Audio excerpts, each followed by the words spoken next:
name's Robin, and today I will be sharing with you 4 different body weight fundamental movements that A, build functional strength, and B, build strength for specific activities such as yoga or other ground-related movements.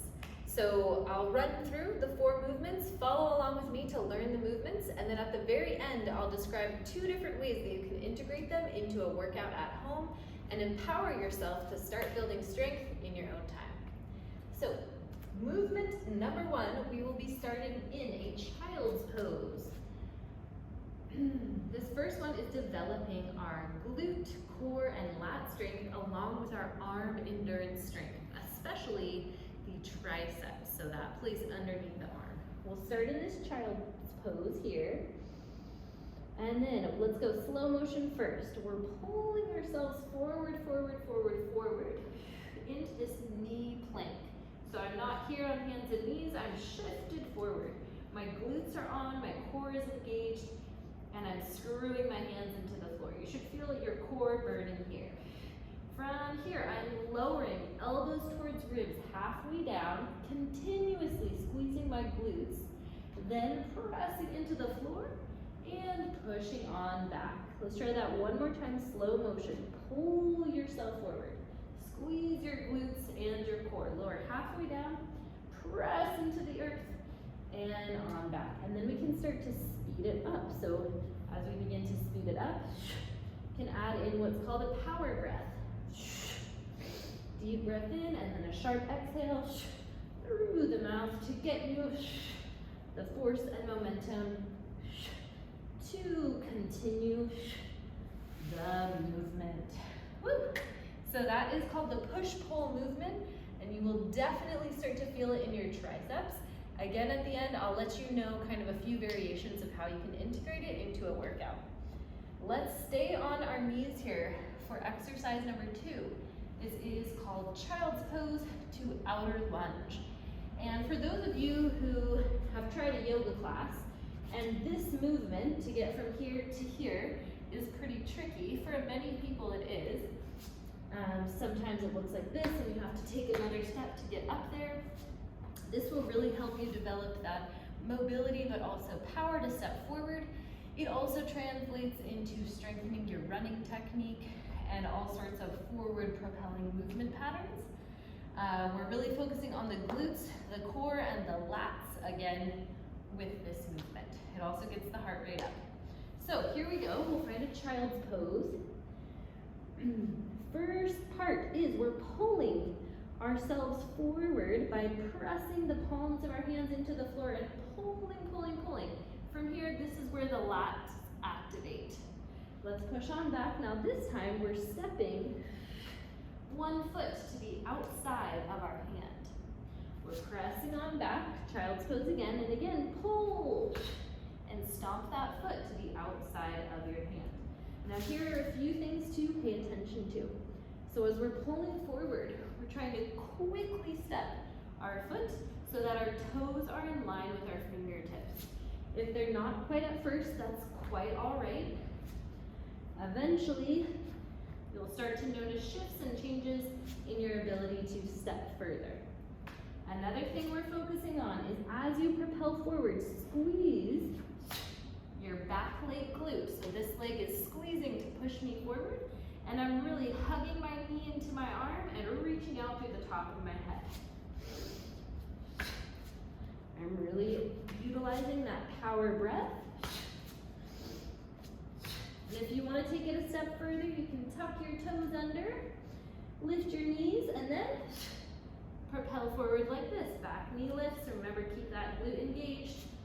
Loading, power, come forward. Good. One more thing about this one, try to keep the neck in line with the tail versus looking up or down. Awesome work. So that is child's pose to outer lunge. Again, strengthening the trifecta of the body. Next, we'll make our way into a squatting position to get low, reaching back behind us to then sit on our sit bones. Feet are on the floor, knees are facing up. This one is called a tripod lift. For those of you who get on and off the floor often, if you're a mom, if you're doing lots of cleaning in the house, if you're a snowboarder and you're trying to get up, this will really develop the strength in your delts, in your arms, and also in your core to be able to find stability to get up off the ground. So this is a more arm endurance exercise as well. We'll place our hands on the floor, knees to the sky. Level 1, arm comes here at the chest. We're screwing this arm into the floor. I'm then swinging my arms around and setting up for the other side. So it doesn't look like much is happening, but because I'm really screwing my hand into the ground, I'm finding activation in my lat and press it and leaning back to apply just a little bit of weight into that hand. So as you're first learning this movement, this will just begin to help you create the mobility and the momentum to work your way up.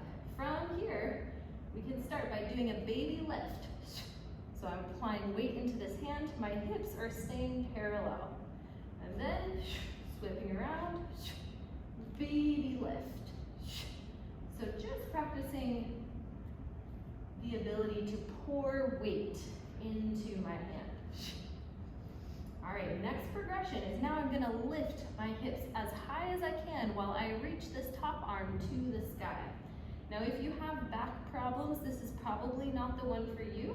You can stick to the lower variations because it does require a bit of a rotation in the upper spine, which isn't good for everyone. So here we go. From here, we'll drive the hips up and I'll press into the bottom hand to stack my shoulders on top. Try not to shift your hips, but keep them parallel. From here, I'll set it down, switch to the other side, drive my hips on up. At the same time, drive my hand to the sky. Drive it up. Find your power with your breath. Beautiful. And then to rise up, we'll come from a squat, standing tall. So again, that is the tripod lift. You'll definitely start to feel that in your arms the next day. Final movement we'll talk about here is our base switches. So again, ground-based movements. This one will really strengthen your core, your ability to rotate, and also place weight on your shoulders.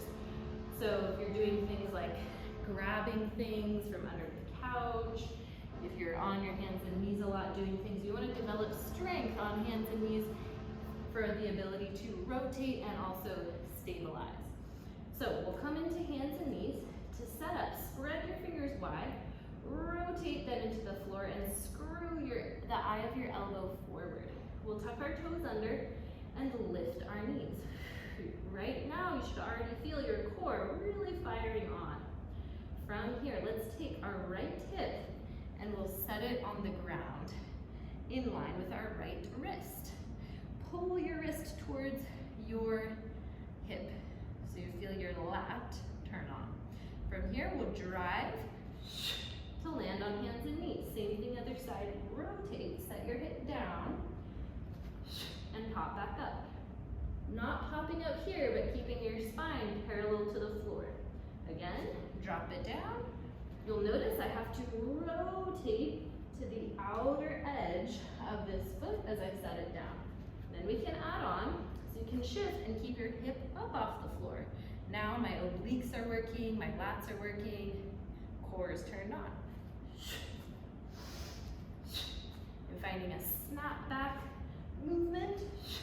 My spine is staying straight in one line. And then if you really want to take it to the next level, you can shift and then kick that leg on through. It's straight ahead. Shifting back, kick through. One mistake that many people make with this movement is they drop back like this. This kind of is not properly stacked. It's okay, but I would prefer, I think most people in the functional world would, that we stack our bones. From there, we can continue. So again, those are your base switches. All right, so we have learned all those different movements. Now, how do we incorporate them into a workout? Let's learn and talk about it. 2 different ways. we can either do what's called an AMRAP session or a high intensity interval training session with these movements. So with an AMRAP, that stands for as many rounds as possible. And so we're seeing how many times we can run through those movements within a certain period of time. So for example, I would set a 10-minute timer. I would choose the amount of repetitions of each movement, so let's say 6. And I would do each movement 6 times.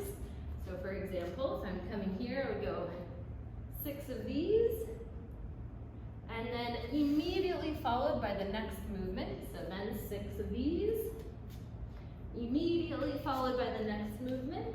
So then 6 of these, and then immediately followed by the next movement, so 6 of these. I would then repeat that sequence over and over and over again for 10 minutes, and you can see how many rounds can you get in that 10-minute period. You can kind of have your own personal relationship with the movement. So on one day you might do it 5 times, the next day you might beat your record and do it 6 times. So it can kind of show your strength develop over time. The second way to incorporate these exercises into a workout is with your high intensity interval training. So this one is really working on the muscular endurance, so is the AMRAP, but this one specifically for certain movement patterns. So we have 4 exercises. We would choose a period of time to do those exercises, so perhaps 1 minute of work. We would then rest for 30 seconds, trying to lower our heart rate, maybe even finding a gentle bounce and a deep breath. And then we would move into the second exercise, 60 seconds of work, again, 20 to 30 seconds of rest, and so on. You might then repeat that circuit 2 or 3 times through, and there you have it. That's an amazing both cardiovascular exercise as well as strength and muscular endurance exercise. So those are 2 of my favorite ways of working out at home if I want to utilize a short period of time to get a maximum amount of benefit. So please feel free to try those at home. Again, go over the exercises first, set your timer, and do your workout. Please let me know in the comments below if you enjoyed this and you'd like to have more of these tutorials of certain workouts, or if there's anything else that you're looking for. I hope that you enjoyed this video, and I will see you in the next one.